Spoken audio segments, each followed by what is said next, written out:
আসসালামু আলাইকুম রহমতুল্লাহ বারাকাতু। সবাই কেমন আছেন? এটা হচ্ছে রিয়াদের মালাজে যাওয়ার রোড, সালাউদ্দিন আল আইয়ুবী রোড। মাশাল্লাহ, অনেক সুন্দর জায়গা। এখানে আমরা কেএফসি মাতামে ডিউটি করি, তলবাতের কাজ করি আর কি। কেএফসি মাতাম আছে এখানে। কেএফসিকে আরবিতে বলে কেনতাকি। এই দেখতেছেন রাস্তার মধ্যে গাড়ি চলতে আছে, এক ভাই হুন্ডালে যাইতে আছে। আর সৌদির ফুলাফাইন এখন দেখবেন সাইকেল চালা যাইতে আছে। ওদের কি আর, ওদের হচ্ছে শয়তানি। সাইকেল চালা যাইব, গাড়ি চালাইব। এই দেখছেন সাইকেল চালাইতেছে, এই আর কি। তো যারা সৌদি আরব আসতে চান, গাড়ির ড্রাইভিংটা শিখে আসলে অনেক ভালো হয়। গাড়ির ড্রাইভিংটা শিখিয়ে আসিয়েন, কাজে লাগবে আপনাদের।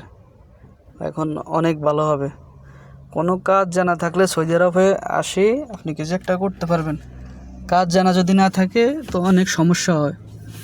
আর যারা কোম্পানির বিষয়ে আসতেছেন তারা তো কোম্পানি দিবে আপনার সব কিছু। বাস ফ্রি বিষয়ে আসলে আপনার অনেক সমস্যা। কাজ জানা না থাকলে, আরবি জানা নাই, কাজ জানা নাই, তো বহুত সমস্যা। যাই হোক, আপনারা সবাই ইনশাল্লাহ সৌদি আরব আসলে কাজ শিখে আসিয়েন। কাজ শিখে আসলে আপনাদের জন্য ভালো, দেশের জন্য ভালো, সবার জন্যই ভালো। সবাই ভালো থাকবেন।